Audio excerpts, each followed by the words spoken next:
Hi, I'm Tina Willis, and I want to go through some questions that I've seen on Google about car accident lawyers. So, question is it worth it to hire an attorney for a car accident if you've been in a car accident?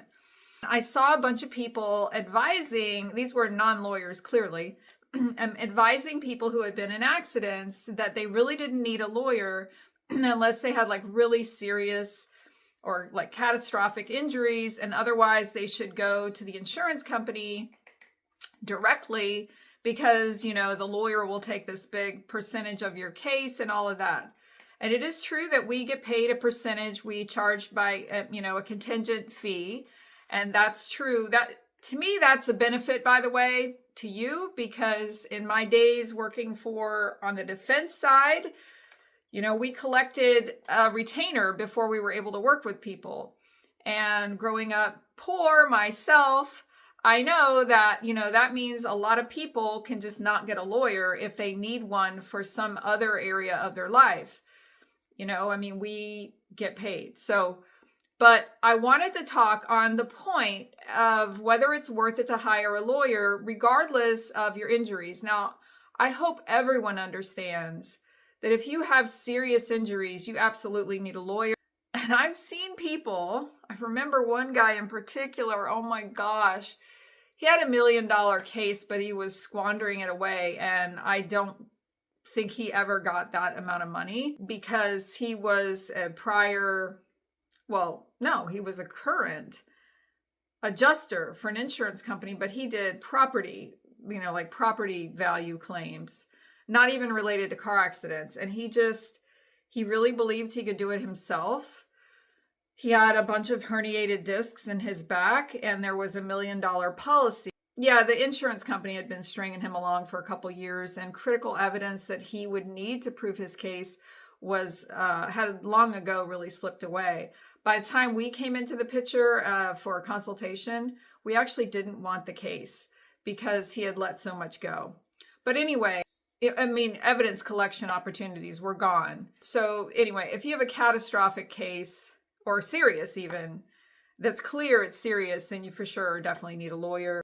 I could go on and on about that because insurance companies are going to make most people file a lawsuit. And you can file a lawsuit on your own. It's called pro se. You can walk down to the courthouse and file a complaint.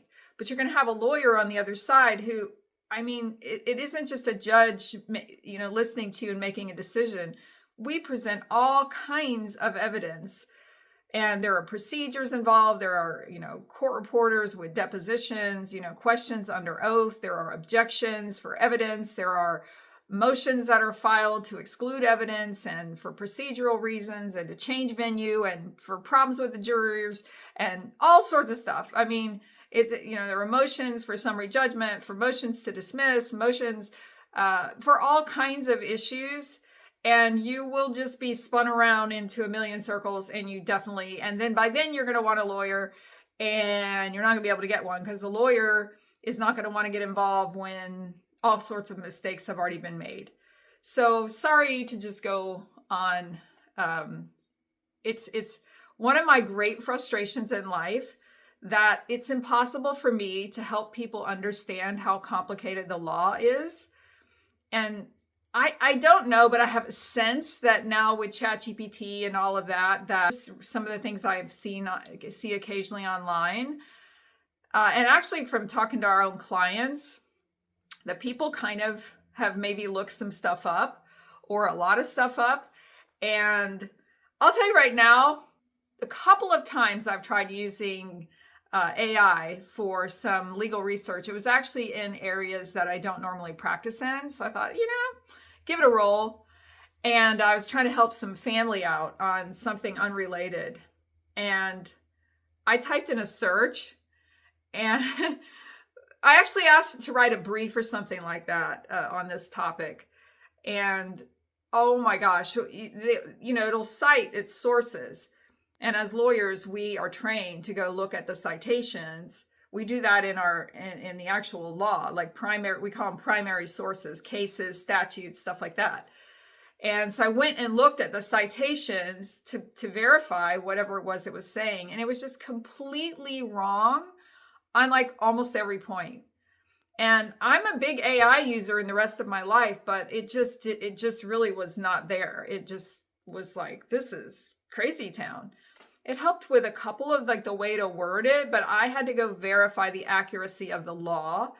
So yeah, just don't do that. Okay, so let's get back to what if you don't have a really serious injury case? Is it worth it in that case for you to get a lawyer? And I'm telling you, it is always worth it. And here's the time when it's not worth it. If no one will accept your case. And that's just it. If no one will accept your case, then it's not worth it to get a lawyer, because we accept cases when we know that we're going to be able to add significant value. And what happens a lot, especially in car accident cases, semi-truck accident cases, is someone will not know the extent of their injuries when they hire us. You don't know. And even if you do really just believe, I'm hurting and everything, but I'm pretty sure I'm going to get better. We have little levers we turn that, I can't get into all of those because insurance defense lawyers could be watching this video, but we do turn some levers. And,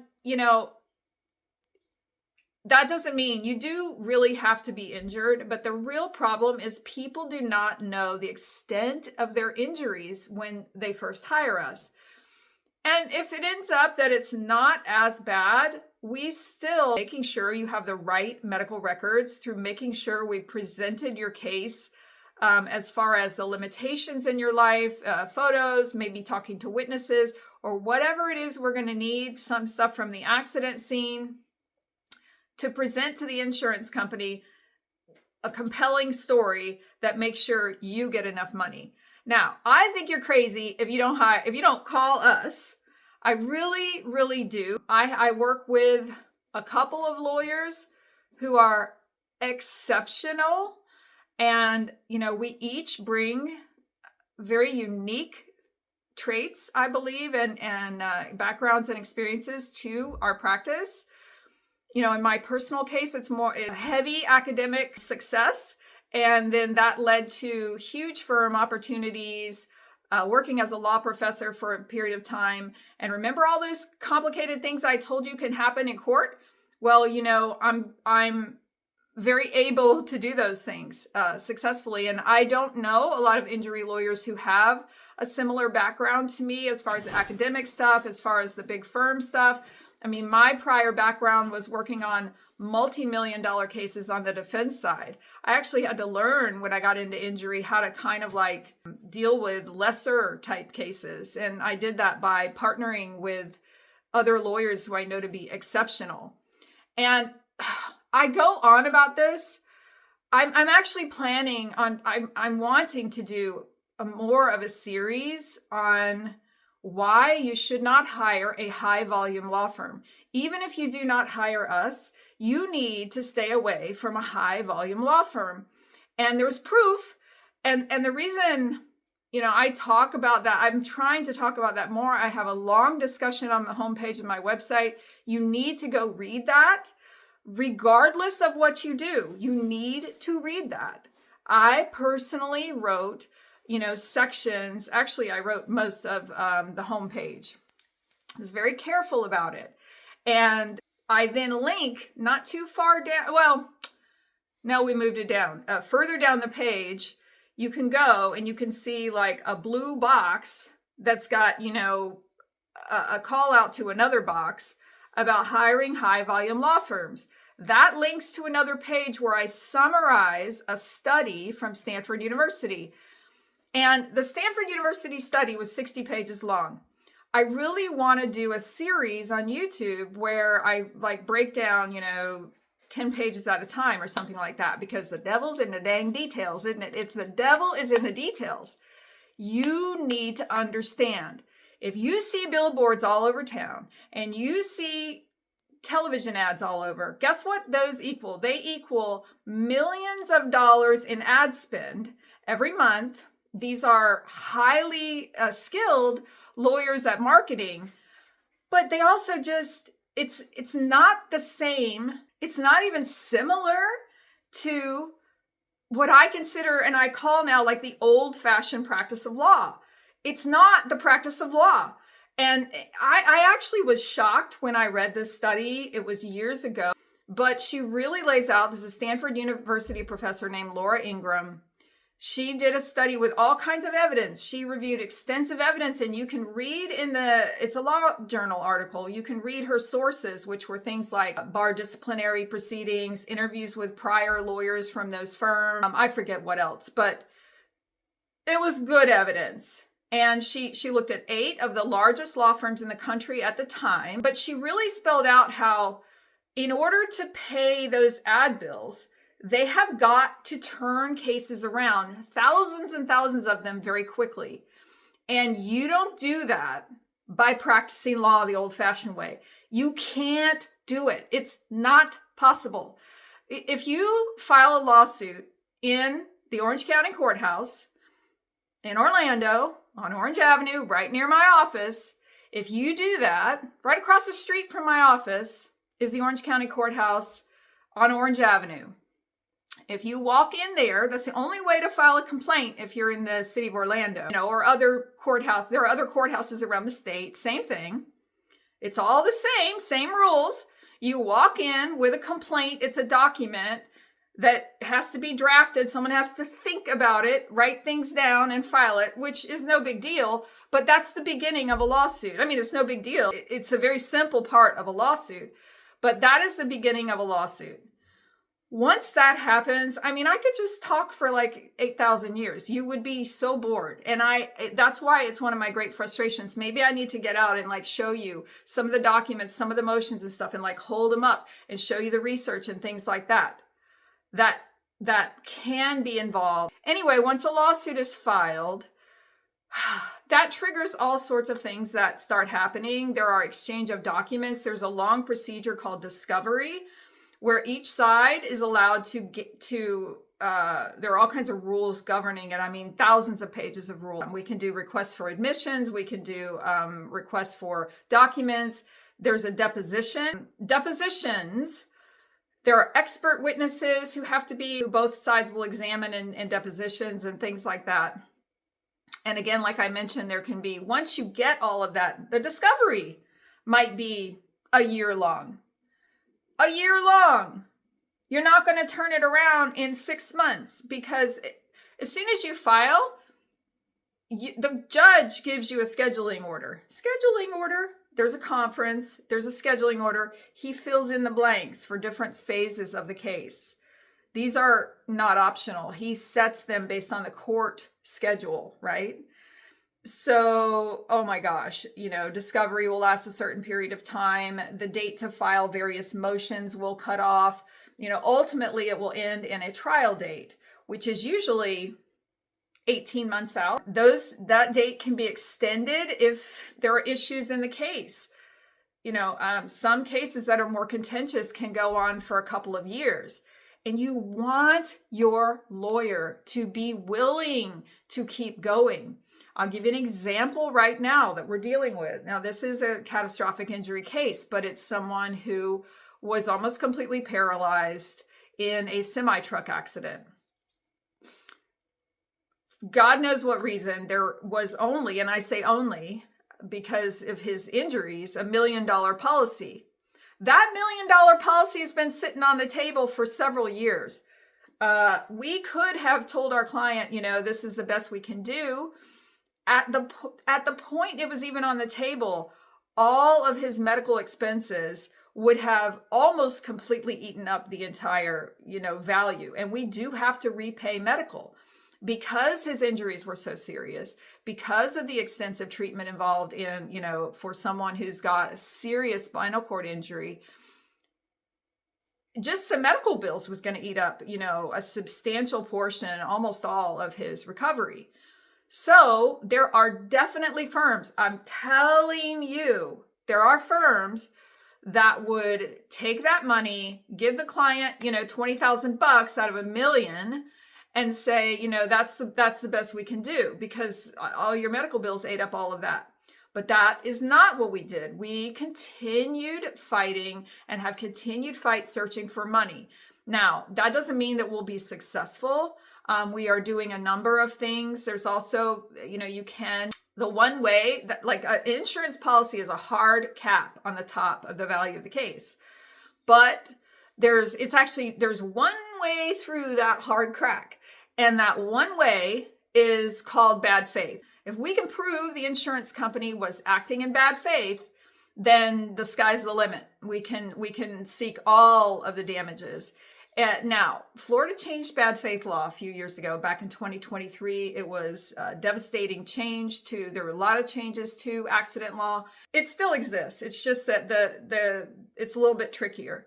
But that is one of the things that we're pursuing. And we're also have done all sorts of things, just done all kinds of investigation, trying to find more money related to the defendants and things like that. Now, that doesn't mean we'll be successful, but we put in several years extra of work rather than just take our feet and move on. And you need to understand that you need a lawyer who's going to practice law the old-fashioned way. Now, you see these billboards all over town, right? There's huge numbers and all that. I want to tell you some stuff about those billboards. Tell you, first of all, hand to God, my grandparents raised me. I don't sit here and say things that aren't true. I just don't. These lawyers, there are definitely some lawyers who have filed suit against defendants who have $0, gotten default judgments for millions of dollars, and then plastered those on billboards. It definitely happened. Now, do I know how many of those billboards are that? No, I don't know that, but I definitely know that it's happened a number of times that I'm aware of, for sure. That is a possibility. But the other thing is, when you spend millions of dollars on ads, which we don't do, when you spend millions of bucks on ads, you're going to have the cream of the crop. You're going to have some where just the injuries themselves add up to the amount, that you can get with your eyes closed. And again, that's where the difference between, you got to have a lawyer who, cares about the fact that you're seriously injured and that your life, a lot of times, in this particular case, the man can no longer work. He was earning a good income and that is gone forever. You are entitled to lost wages. So when you start adding up, if you've got someone, let's just say theoretically, someone's 40 years old and they were earning $100,000 a year. If they're earning $100,000 a year and they get to, for the rest of their earning life, that's a couple $1,000,000 or whatever, just right there. And then on top of that, you have, like I was saying, the medical bills. You are entitled to get, repaid for your medical bills. For your medical bills, for your lost wages, and for pain and suffering, related to the accident and into the future going forward. So when you start adding those things up in a serious injury case, it's easy to see how millions is not that big of a deal. Usually the limiting factor, first of all, you got to be seriously injured to get that kind of money, or someone died. Then on top of that, usually the limiting factor is the insurance policy value, which very often is the hard ceiling, like I was saying, unless you can work your way through with bad faith, like I was saying. And, bad faith requires the insurance company to do some things wrong, like not agree to pay right away. And very often we can get them to pay right away. And so, then bad faith is not an option. If they pay the full insurance policy, that's the bad faith law. They have to pay when they should pay. If they do that, then, we can't pursue bad faith. And we can't just trick them out. There's actually laws, that the law is sort of designed that we can't just use trickery to make them not pay. We actually have to lay everything out. That's a prerequisite to bad faith. We have to lay everything out for them. It was clear and they still didn't pay. So, these things are not available in every case, but if by definition, if you have thousands of people calling with call centers, huge call centers, floors of people answering the phone, by definition, you're going to get some cases that are in that value range. Now, I'll tell you this, you can go to our website and look at our recoveries. And I'll tell you, every single one of those was an actual check we received. A check for that amount that was then dispersed. There are fees that come out of that, and there are medical expenses. That's true with any lawyer. That's just the law.